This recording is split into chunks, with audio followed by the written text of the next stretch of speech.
Well, hey everybody, what's up, everybody? I guess one of the things I'm gonna talk about today is I guess the whole controversy with, I don't know if you guys seen it with Graham Plattner. So bad with Graham Plattner. Yeah, hopefully my audio is decent because I'm using a lavalier mic.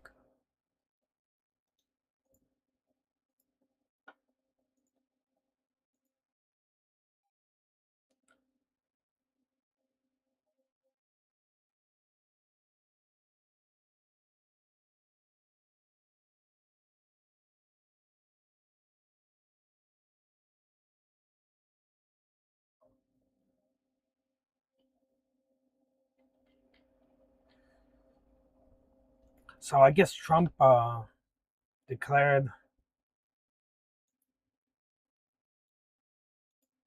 I guess we're gonna take over the. It's an important part for the United States, and it's surrounded by China ships and Russian ships, and that's not going to happen. The ships is it's not going to happen.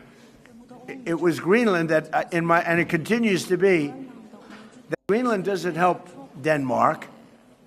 Denmark doesn't spend money to really help Greenland, but it's an important part for the United States, and it's surrounded by China ships and Russian ships, and that's not going to happen. The ships is it's not going to happen. It was Greenland that and it continues to be that should be controlled by the United States, not by Denmark. And when they wouldn't go along with it, and with all the money we spend to help them with Russia.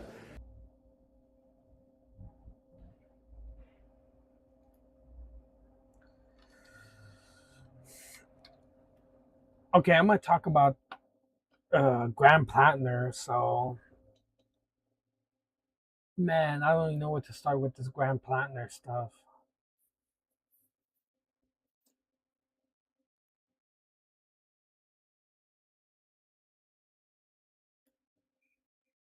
Yeah, so years ago, a woman who dated Graham Plattner said that she got raped. I don't want to say the word raped. Essay. I don't just essayed. She got essayed by Graham Plattner. Yeah,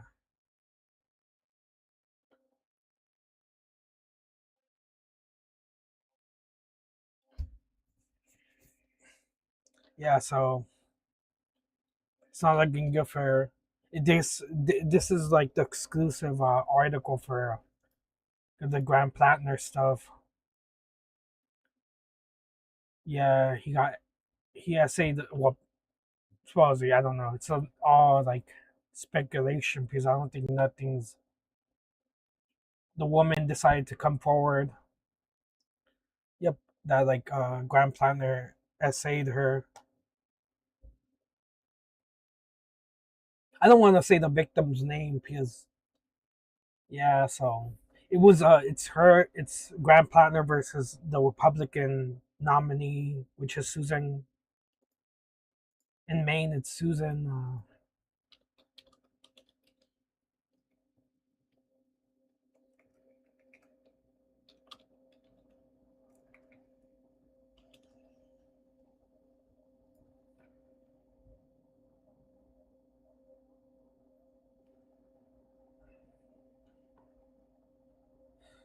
Oh, the Maine Democrats are putting the support. Yeah, that makes sense. I forgot her name. I forgot who. Oh, Susan Collins. Collins. Yeah, so this is looking bad for Plattner.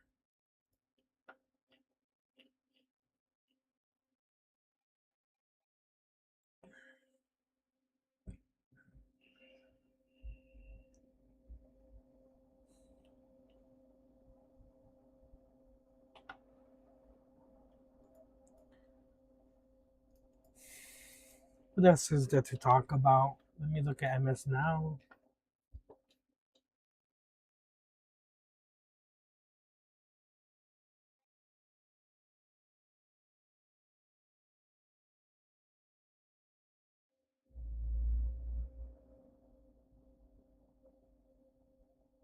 He just needs to drop out. It's over for Graham Plattner.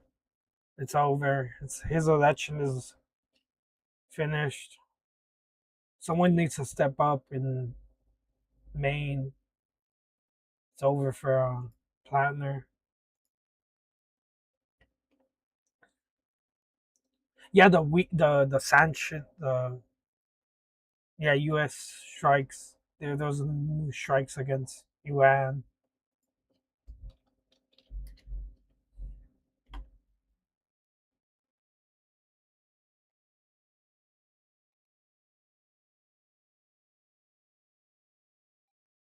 Yeah, the Strait of Hormuz is closed again. Is There were strikes.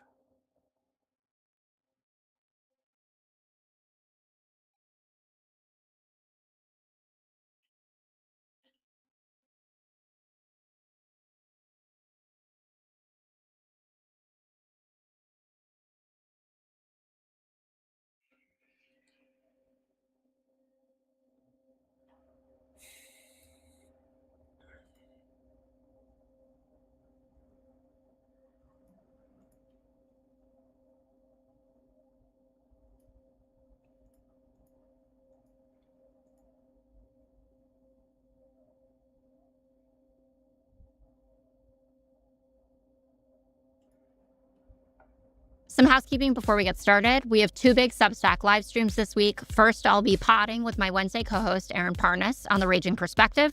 That's this Wednesday and every Wednesday at noon Eastern.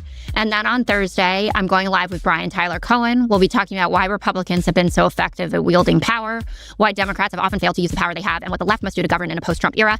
That is a preview. That's what his book is about. His book is awesome. I have read it. I have also written a blurb. That's how much I liked it. You won't want to miss it. That's this Thursday, July 9th. Kicks off at 11:45 a.m. Eastern. To catch it live, sign up at ragingmoderates.profgmedia.com or click the link in the show notes.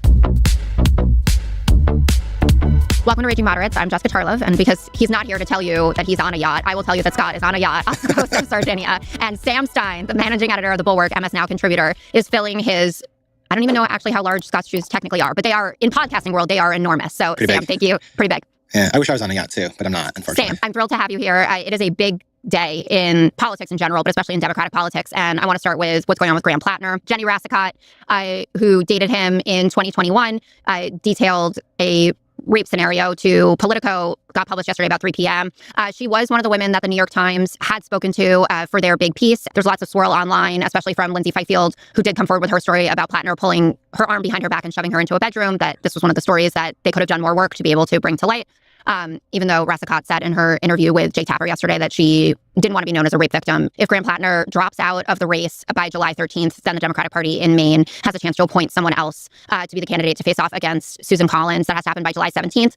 There are a lot of possible replacements, including Secretary of State Shanna Bellows, former Maine Senate President Troy Jackson. He seems to be the favorite of the progressive left right now. Former Public Health Director Nirav Shah and former congressional candidate Jordan Wood. Kalshi currently has the odds of Plattner dropping out by Thursday at 58%. I kind of feel like it's today.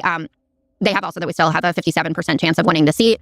Susan Collins scares me. What are your initial thoughts on where all of this stands? I mean, that's just a lot. Where to begin? I guess the most important thing is the non-political stuff, which is that if you read the account in Politico of what happened and transpired, I mean, regardless of whether you want to define it as sexual assaults or rape or whatever, it's disturbing, deeply disturbing. And it's not that it's an act in a vacuum. It's obviously part of a pattern of behavior that now has become just nothing that you could possibly dismiss. And I'm not going to pretend like I've been sort of banging on the door saying Plattner has to go. I think, on a personal level, I was willing to sort of give the guy a little space to explain some of the stuff in his past. Obviously, as a Jew, I was troubled by the tattoo, and yet I was willing to say, okay, maybe he didn't understand why he got that tattoo, a Nazi symbol tattoo, and certainly there's nothing that I've seen from him that is like Nazi behavior beyond that. But it's at some point, the pattern of the behavior and the repeated sort of denial, saying, well, this isn't really true, and it's the fog of memory, it adds up, and it says something about the character in a way that's obviously, I think, disqualifying at this juncture. So that's the personal stuff, and I think that's the most important stuff. The political stuff is a mess. And, I've spent yesterday talking to people in the Democratic Party about it and what the hell to do about it. And, to a person, no one thinks he can go on. And I think those calci odds are kind of like almost hysterically low, right? Like 58%. I guess maybe they're doing the odds by Thursday. Okay, yeah. So they're pointing to the date. If you're just saying he's going to drop out by the 13th, I'd put those odds at what, 95%? I mean, it's just... I'm kind of at 99.9%. Yeah, like, I was giving like a little wiggle room for ego where he's like, you know what, I can make this happen. But no, he can't win. Even he just can't win. And so the question now becomes what to do about it. And I was talking to people who worked on, the weird analogy obviously is now like what happened with Biden in 2024, obviously different context and circumstances, but like, what do you do when you have a candidate who pretty much everyone's like, they can't win. We got to get them off the ballot. It's not easy, obviously, because if you choose someone who is a more quote unquote seasoned politician, and by that I mean someone who's been vetted, who's been around the block, who's in politics and has been, then people who really like Graham Plattner, who were brought into the process precisely because he wasn't a politician, suddenly they become disengaged. They say, well, this is just the establishment doing their thing again. If you go with someone who's less tested but has more grassroots support, you obviously risk getting into this situation again where you don't have a vetted candidate and you're just holding your breath hoping that there's not skeletons in the closet. And yet you have to do some sort of change. And I was talking to Rob Flaherty about this. He was Kamala Harris's top digital director. And he's like, look, it was awful. It was hard. But how we... Well, my take on this whole Plattner thing is that he just has to drop. He's not a good nominee no more now for that. Like, he's a progressive and he was an outsider, but he just has a very bad record now. Now he just keeps on lying and lying, and just so many controversies with this guy. So he has to go. Yep. Graham Plattner, it's over for him. Concede and drop out or forfeit, or I don't know. Is it forfeit? I don't even know. I'm not a politician, so I don't know if you forfeit or you... Yep. So...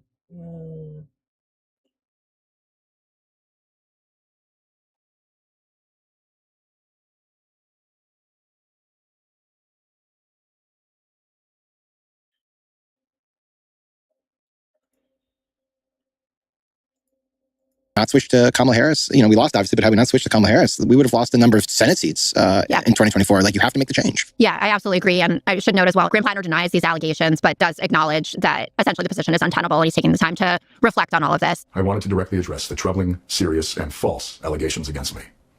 Any accusation of non-consensual behavior is categorically false, regardless of the inaccuracy of the reporting, but mindful of the political reality it will inflict.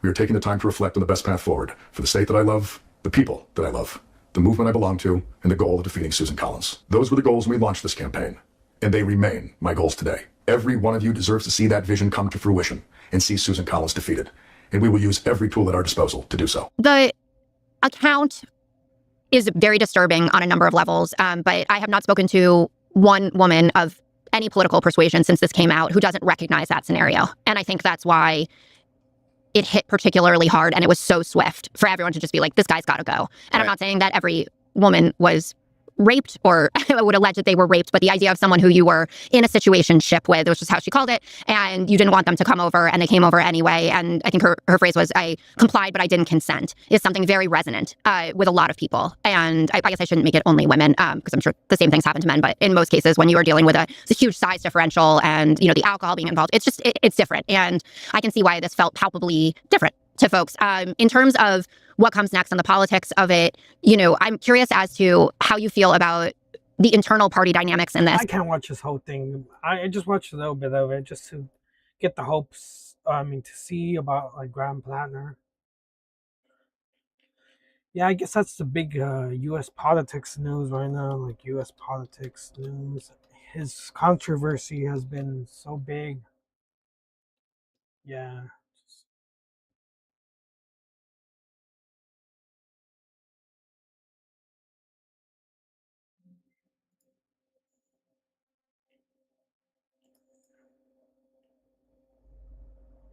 Bernie Sanders telling him to drop out.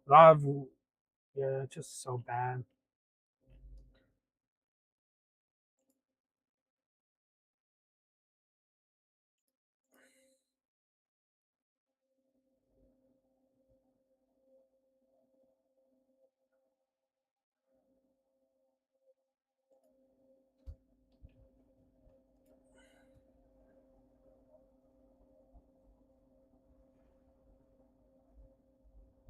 Oh, this is what someone was talking about. There was a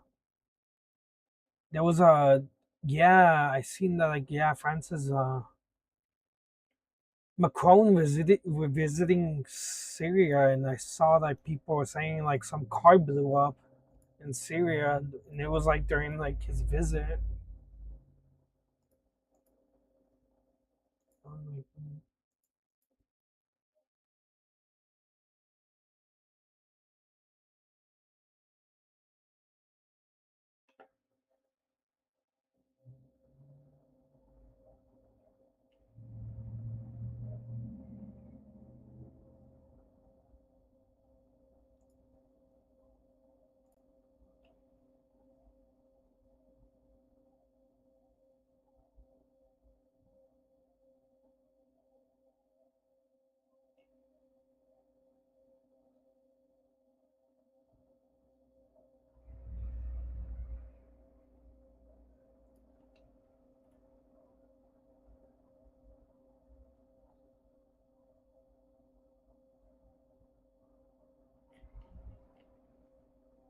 Oh no, I can't watch this video.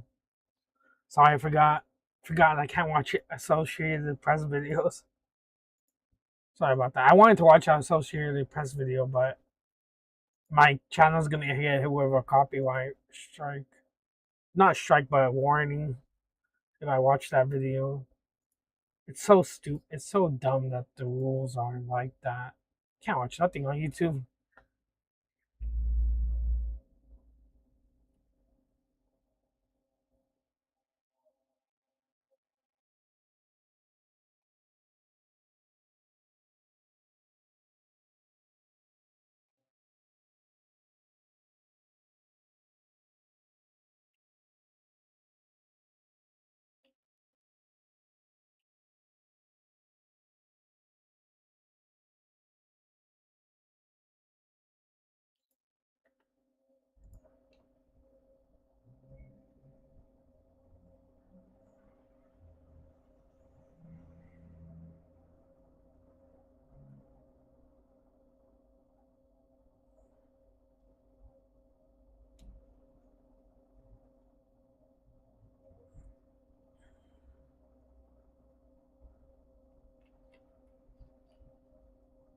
I guess Congo, about Ebola outbreak, 500 people passed away.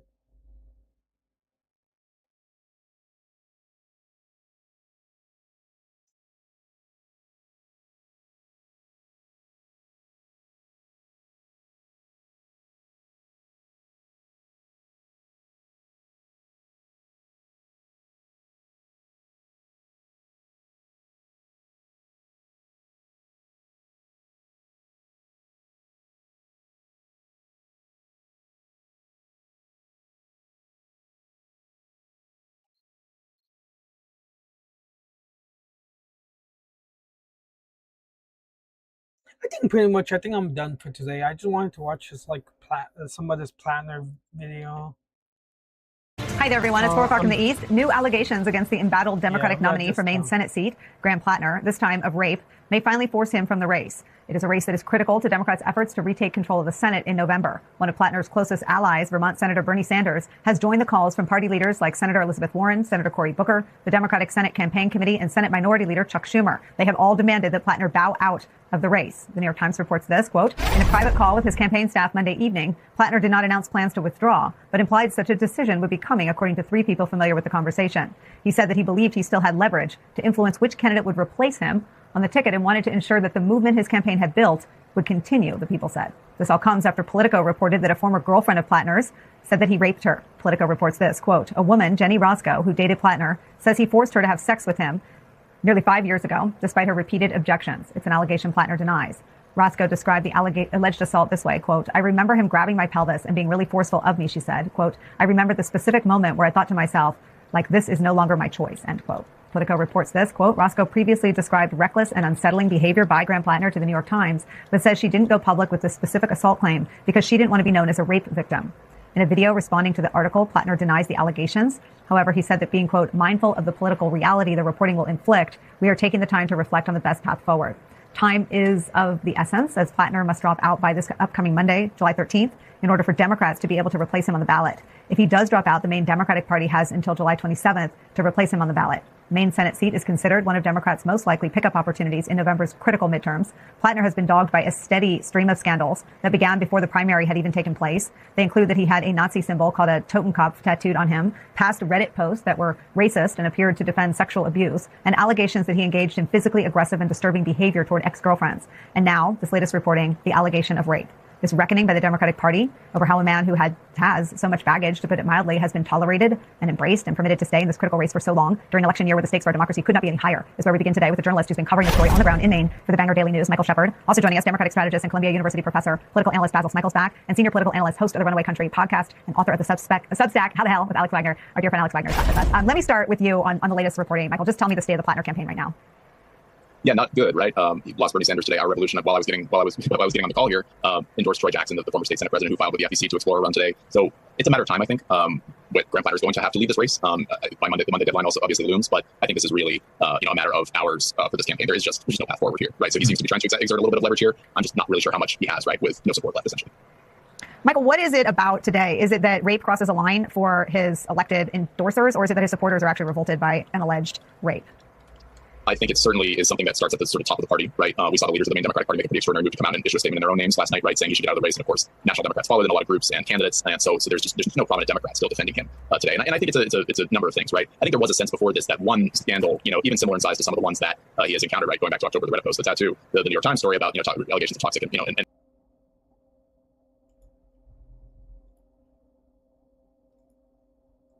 I'm gonna end the stream. Cheers, everybody. Like and subscribe to Hector's News. I'll end the video. Cheers. Sorry I wasn't talking the last couple of minutes, but I'm gonna get going. See you guys. Take care.